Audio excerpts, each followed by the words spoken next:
Golf News RI presents the Golf Dudes Podcast.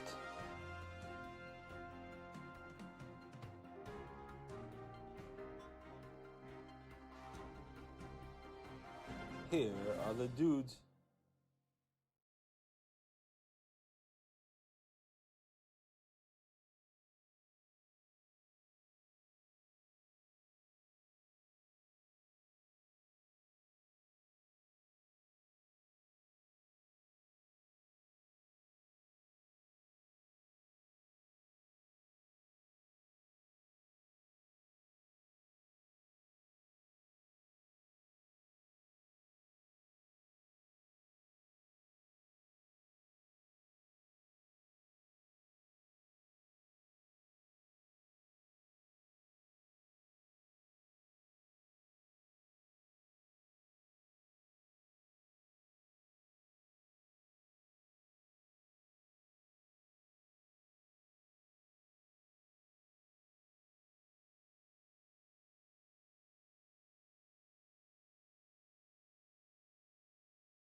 You're good. Keep going. Sorry.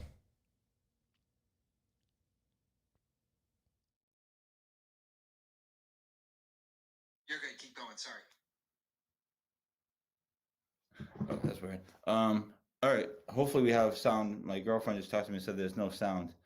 So if you hear me, say something. That was bizarre. Anyways, but I talked about high school golf and talked about how it was kind of rewarding to do in the first week, and it will continue to be because no one really covers high school golf. People post the scores, and we're gonna try to post the scores, and with a brief little write up. I'm certainly not going to be writing 20 articles a day on it, but I will try to keep everyone posted on the scores, some of the big tournaments, talk to some of the coaches. Um, Great. She said, I can hear you now. Okay. Um, so um, there's that. So that's what we did this week. Those winners, let me just go over them, are um, Victoria in the women's side for the winners of the Challenge Cup, which we posted the article on Golf News RI, was claimed by Bridgewater's Victoria Veeder, and she beat out Kirk Rice Kylie Eaton to win by a couple of shots on the final hole. On the boys' side of the bracket, Aiden O'Donovan beat Liam Gill in a thrilling two-hole playoff, and this was all on Tuesday to win the boys' side. And on the team side of it, which the Challenge Cup really is a team event, but obviously they give out trophies for individual performance, etc. On the team side was won by a team from Canada, the Academy Golf of Fred Colgan. They beat the next closest team by 32 shots. They beat Hendricken by 34 shots. Bishop Hendricken finished third in the event. Moses Brown was also in the mix. I think they finished fourth. But overall, it was a great 2 days of golf over at Alpine Country Club. It was great to talk to the coaches, meet them in person. I had talked to them previously for interviews and stuff for the recaps, but it was a great 2 day event. Very windy over there. I was freezing. So other than that, though, it was pretty good. So Chris Maxwell, thanks for tuning in. Caitlin, thanks for tuning in. Mother, thanks for tuning in. We had a couple people tuning in early on. So thank you to those people as well.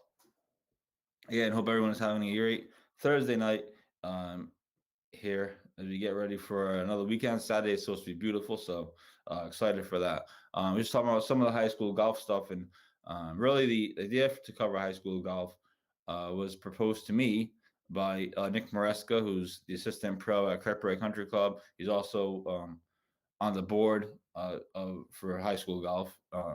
So he came to me and said, well, I'd be interested in covering it. And I said, sure, we'll give it a shot. And why not? Like I said, no one really covers high school golf. It's not a huge thing. It's not like high school football. It's not like, even hockey or basketball. It's far from those. So we're going to see what happens with it. We'll try to post the scores on a daily basis or so.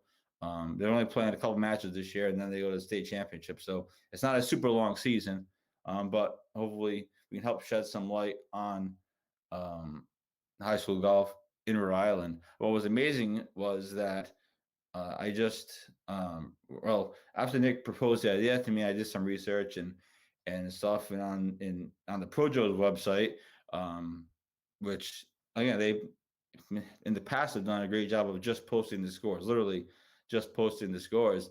And I just happened to be scrolling through, and I found an article giving directions on where to find the high school scoreboard because they moved it. This is not just the high school scoreboard for golf. This is the high school scoreboard for everything. And they had a whole article, like 4 or 5 paragraphs, whatever it was, just on how you can find the high school scoreboard. So I just thought, well, this is ridiculous.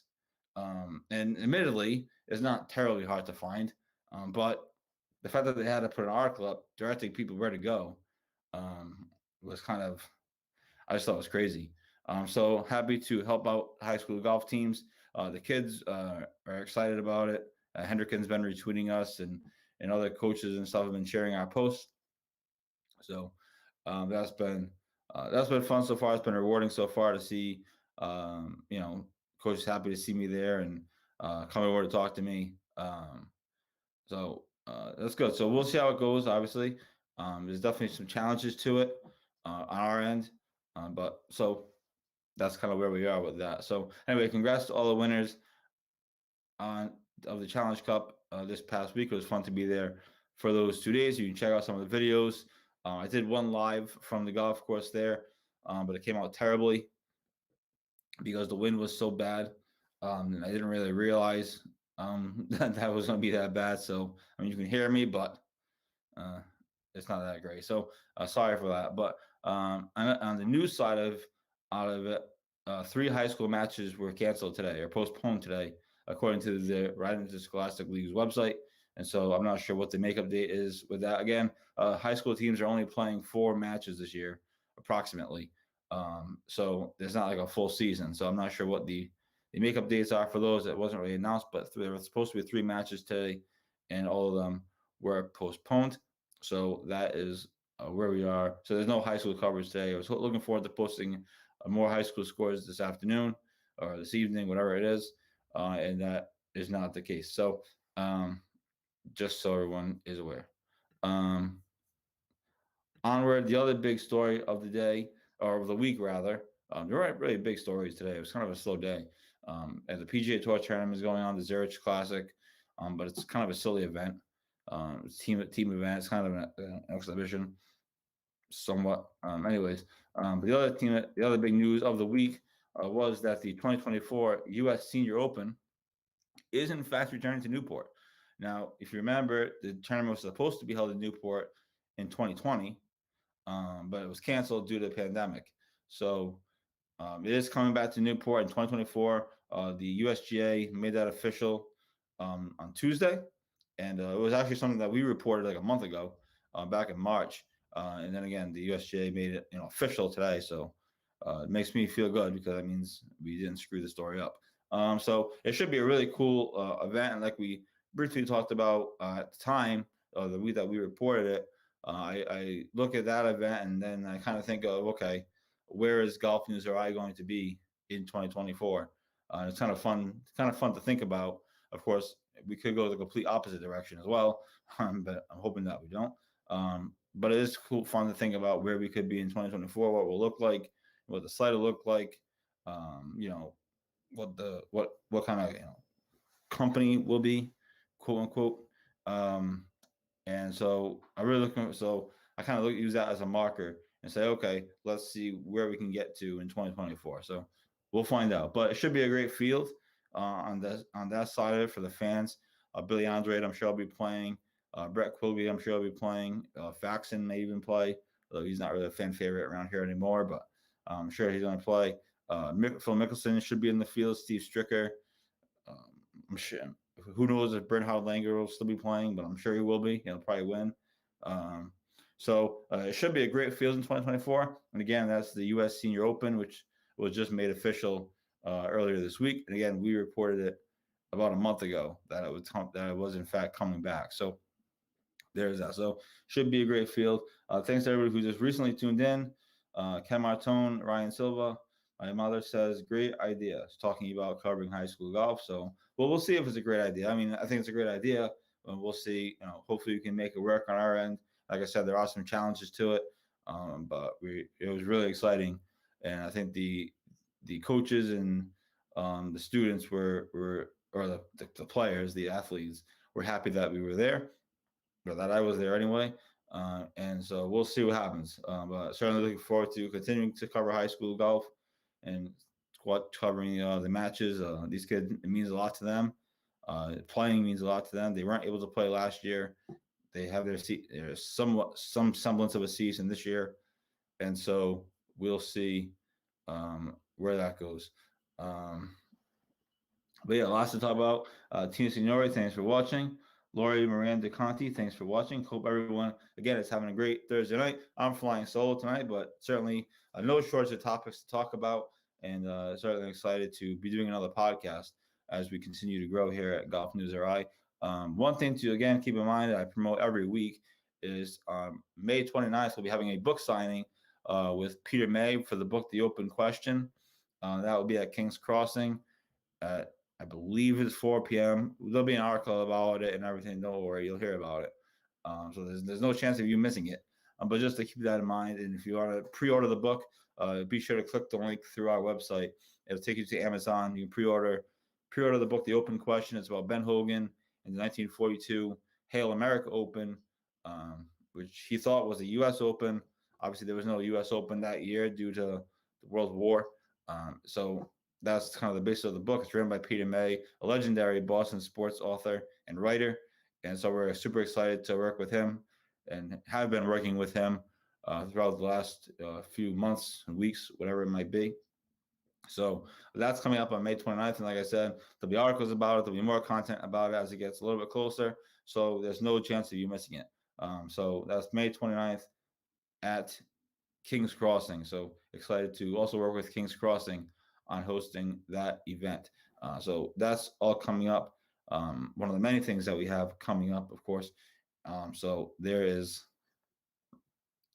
that.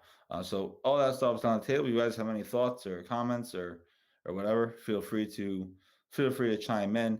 Admittedly, I didn't watch too much PGA Tour golf today. I know there were some crazy scores. They were playing best ball, some interesting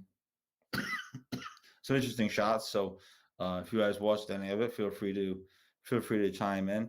But I didn't really watch a ton of it. I was working on a major video editing project for most of the afternoon, and muted the TV for whatever I was watching on TV. I muted it for to do that. So, anyways, that's what we got going on. The other thing that we had this week, which was great, we had the LPGA Amateur RI chapter.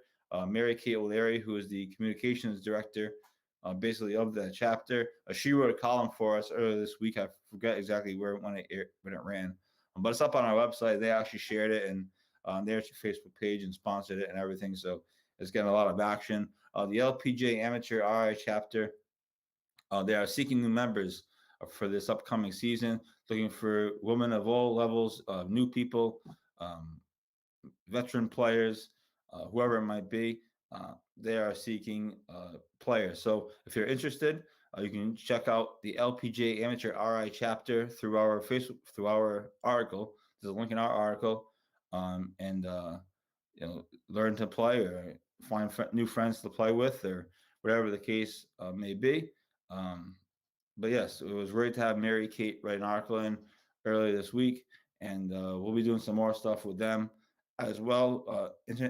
International Women's Golf Day is coming up on June 1st, I believe, and so we're going to have a preview of that with different events going on, and then they have another event later in August. It's kind of like a Ryder Cup type of thing that we're going to be working with them on to promote as well. So that's just a few of the events. Obviously, the competitive season here in Rhode Island is about to start. I know clubs have already had their opening day tournaments. Alpine's opening day tournament is this week, or this weekend, I should say. Talking to a few of the members there. Kirk Race isn't until May 8th. And, now Triggs and Kings Crossing had tournaments this past week, which we posted the results of. Thanks to my guy Peter Walsh for sending along the final results of that. So it's exciting times. Next week is supposed to be beautiful weather all week, according to my phone. So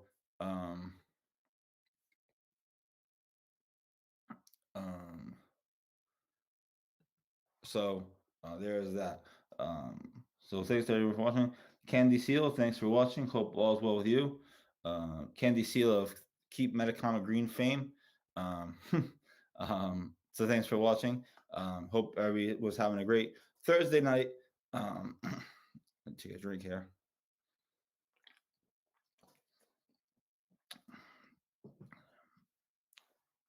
Anyways,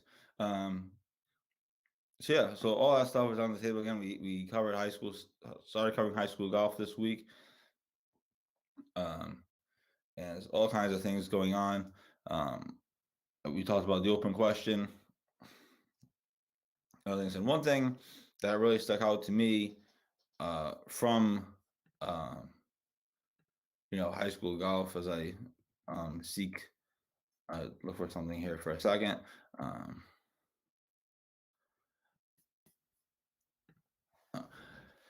I forgot one news item, but that's okay. We'll get to it in a second. One thing covering the tournament, the Challenge Cup. Now, admittedly, this tournament was a little bit bigger than just a regular high school golf match. It was like I said, a team from Canada won it. So that shows you how big the Challenge Cup was. Is obviously Dave Adamonis does a great job of hosting it and putting the events together. It was a great. But one thing that struck me that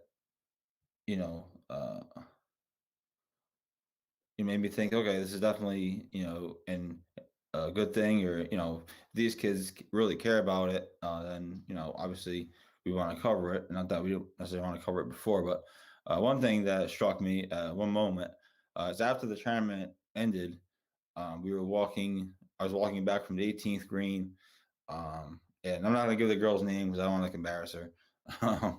And if you check the tee sheet, you can probably, and take enough guesses, you can probably figure it out. But anyways, and this girl had, she was in the final pairing, and had a chance to win it, and she kind of gave it up. She didn't have a good day, and she was just there standing. I'm assuming it was with her father. I don't know that for sure, but I'm assuming it was her father. And she she was just bawling her eyes out, crying because she more or less blew the tournament. And for high school kids, it's just a high school, just playing golf. But she obviously they obviously really care about it and put a lot of effort and practice into it. And just walking by and just seeing that, it was like, all right, if they, these kids, it makes you realize that these kids care about this that much, which really makes you feel bad for the ones that lost their seasons, right? It kind of puts in perspective, it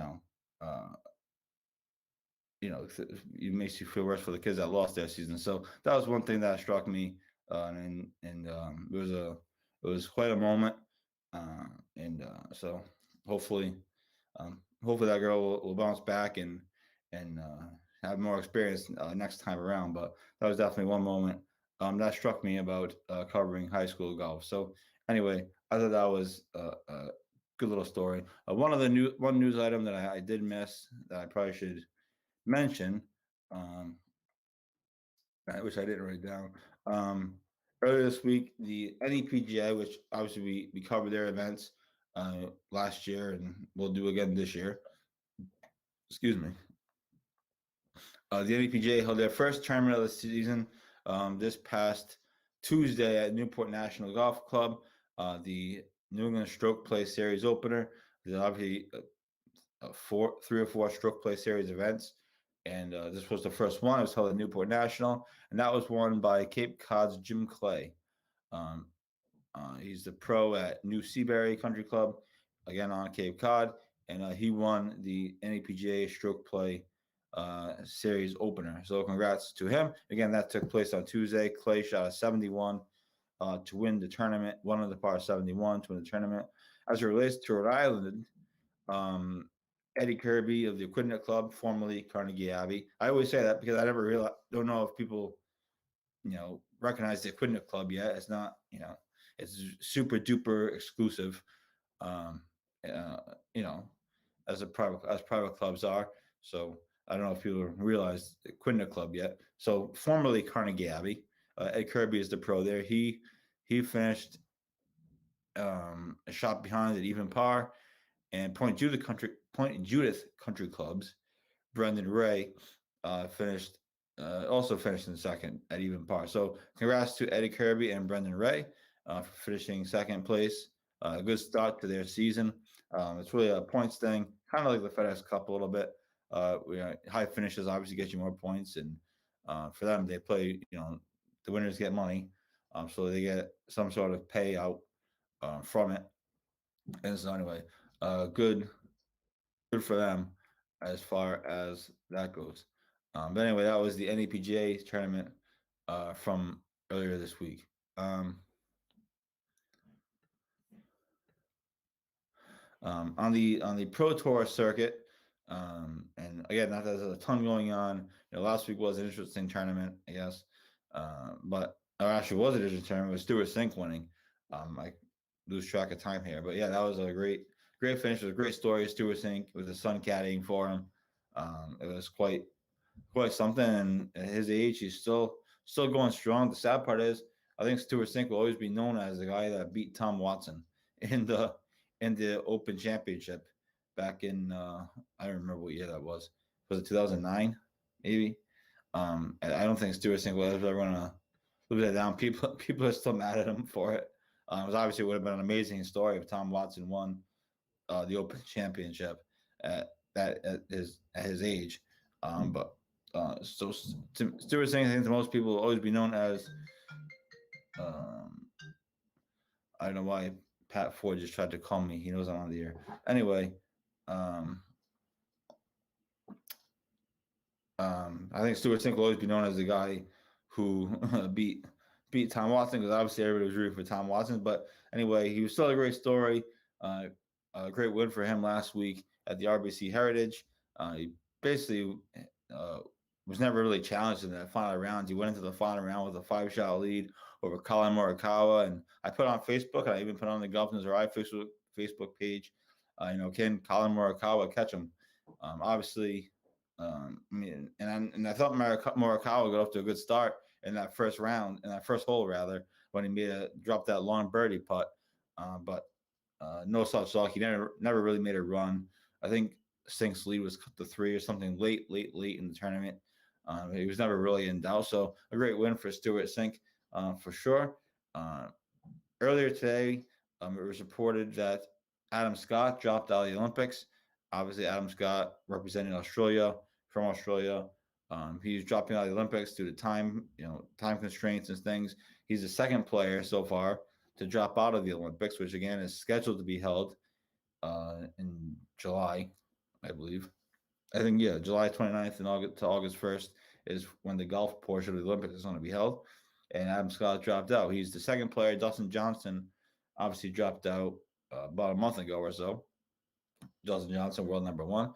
And I think it's interesting. Everybody wanted golf back in the Olympics.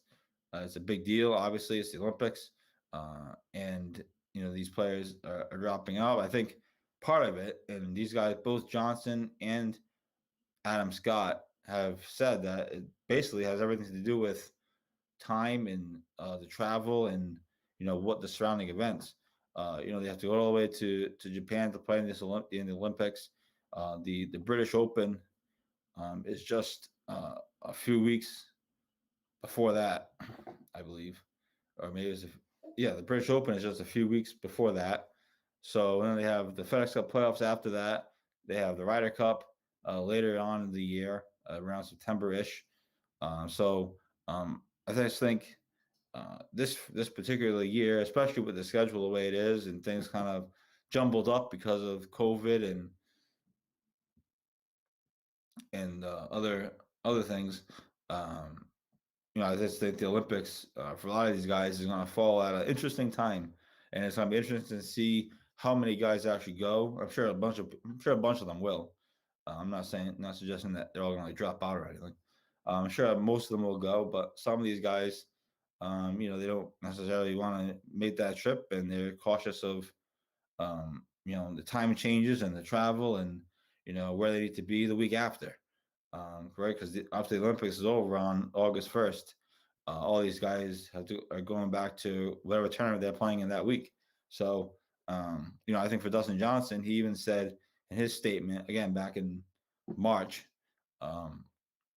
he even said that he has to be in Memphis, I think, for the week after the Olympics for a tournament, and he can't really skip the tournament because it's kind of his sponsor is basically hosting it, I guess. It's always it's tough. So it's not be interesting to see if anybody else drops out. I don't know that anybody else will. Certainly, I think a bunch of the international guys, other than Adam Scott, obviously, are going to try to play. Depending on where they're from, obviously easier.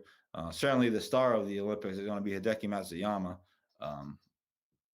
and so that'll be crazy to see the media circus around him if you watch the coverage of that coming up in a few months. So we'll see what it looks like.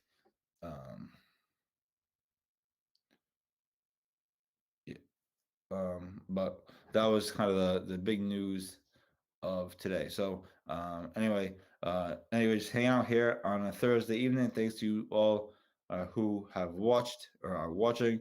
Again, just me tonight, solo show. So certainly have a lot to talk about. Going forward with Golf News RI, obviously we're going to continue to try to cover high school sports, or high school golf rather, not all high school sports. We're going to try to cover high school golf and see where that goes. Obviously, there are challenges to it, but we're going to try to bring you at least the scores on a minimum on a nightly basis or daily basis, whatever it is, and then go from there. Obviously, there's a couple of big tournaments coming up regarding that. Hendricken has their Hendricken Invitational in a few weeks.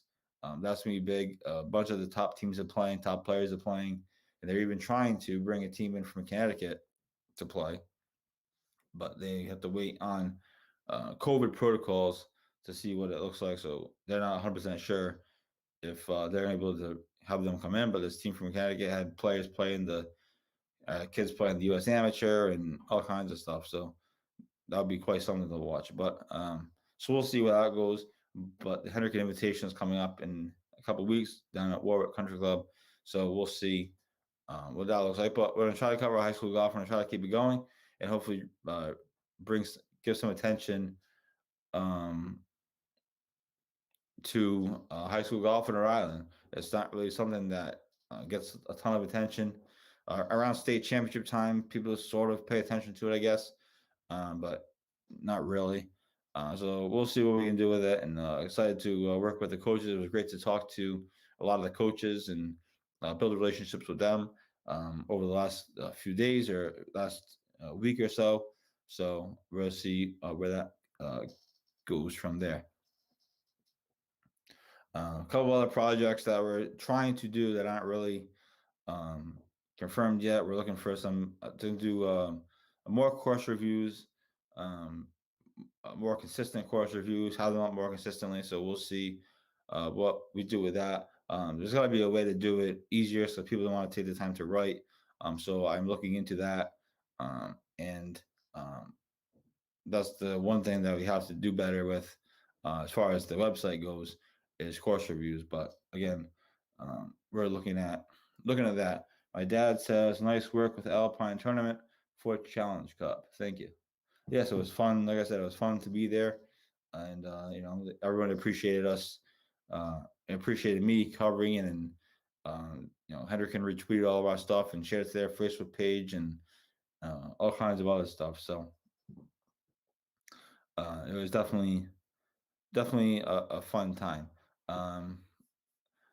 So that is that. There are obviously other Challenge Cup events, but I don't know if I'll be going to every single one, but we'll definitely be keeping an eye on that, those tournaments and the players that are in them for sure. So we definitely want to again continue to cover high school sports, high school golf. I keep saying high school sports. I'm not covering high school sports. I'm covering one sport. So there's that. Uh, Taking a look at the PGA Tour from today. Excuse me.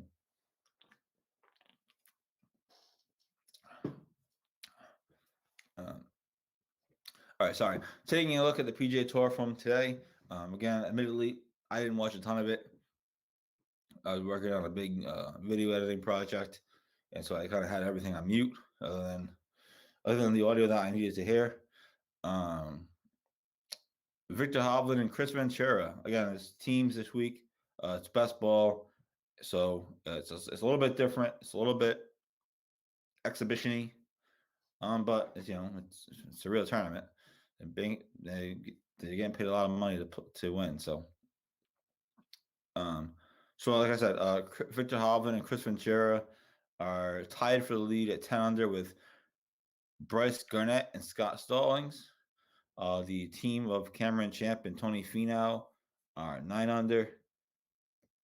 Maybe this will be the tournament that Tony Finau wins. He can't win any other tournament. He craps his pants in every other tournament. I mean, imagine if this is the tournament he wins with a partner. That'd be ironic. Joe Sago, thanks for watching. Hope all is well over at King's Crossing. Billy Horschel and Sam Burns are 9 under par. Keegan Bradley and Brendan Steele are 9 under par.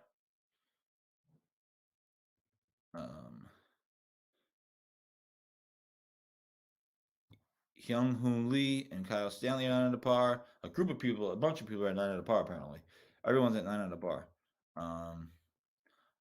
Mark Hubbard, Sebastian and Sapalian 9 under. Louis Oosthuizen, Charles Schwartzel 9 under.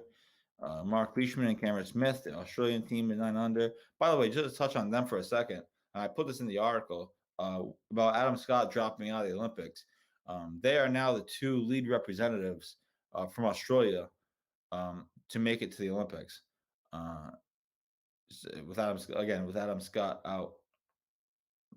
So keep an eye on them. Obviously, another possible representative would be Jason Day, but his game is nowhere near where it needs to be for him to make the Olympics, but you never know. So anyway, just a quick thought on Mark Leishman and Cameron Smith. Moving on down the leaderboard, Xander Schauffele, Patrick Cantlay 8, Bubba Watson, Scotty Scheffler 8, Charlie Hoffman, Nick Watney are 8, Duncan at 8. Yeah. And so a bunch of people are 8 under. So it's really a bunched up leaderboard. So it should be an interesting finish. And I'm not going to go through all the way through the leaderboard, but just for fun, let's go see who is in last place.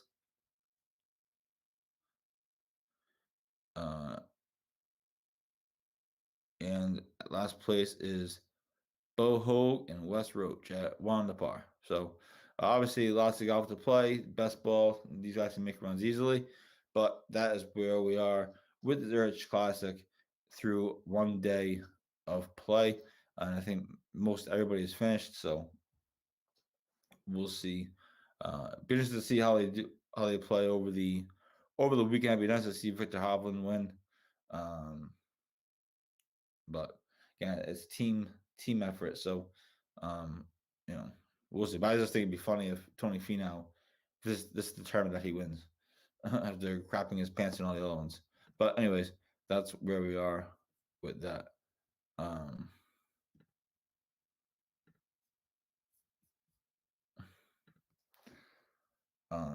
yeah, Joe Sago, thanks for watching. Caleb Martineau, thanks for watching. Hope everyone is doing well. The other exciting thing is the competitive golf is going to be starting around here soon with statewide events and obviously local events or club events. So we'll be sure to keep an eye on that. My dad says Finau is a good bet. Yeah, only because he has a partner. he doesn't have to carry the load himself. So sure, any of them are good bets as teams. But so anyway, that is what we have. So what do we have coming up at Golf News RI? As I mentioned, we've been talking about. Like I said, some of the guys like team golf. They do, especially if they can get an easy win out of it. So we'll see. It'll be a fun tournament to watch on the weekend, I guess. Again, it's kind of exhibition-y because it's teams, but we'll see what happens. So anyway, what do we have coming up this weekend? Like I mentioned, Alpine has their opening day tournament this weekend if it doesn't get rained out. Other tournaments are going on, of course, and other scores and other results are going on. Also keep in mind that it's going to be aeration season soon for a lot of these clubs. In fact, Cranston Country Club just announced recently that they've actually just completed aeration of their course and that they're back now. They're now in the, I don't want to say recovery process because that's not the right word, but their course is going to be back in shape. So just keep that in mind. Courses are going to be aerating soon, or maybe they are already. So just think about that when you go. We posted a fascinating story the other day from the two graphics from the USGA about the rules of aeration, or the options that you have as a player when a course is being aerated. If your ball ends up in a hole or something along those lines, you have options to move out of the hole so you can at least putt somewhat normally, or have an opportunity to hit a good shot. So check those out. It's pretty interesting. I didn't really think about it. I just assumed you just have to play it, and those are the breaks. But it's all about finding the right partner. Well, hopefully Tony Finau found the right partner because he certainly needs it. Anyways, back to the aeration stuff. Again, we posted a fascinating article on aeration and the rules that you have as a player. So give that a read. Give the graphics a read. Again, those graphics are courtesy of the USGA, and so it's pretty interesting. I didn't really know any of those rules. I just assumed, as I was going to say, I just assumed you play the ball as it is. But you do actually have options to move it. Obviously, no close to the pin or whatever, but you do have options to move it. So be sure to give that a read before you go out, or have it on your phone if you're playing an aerated golf course. You might need it. You never know. So that is what we have. So show is winding down.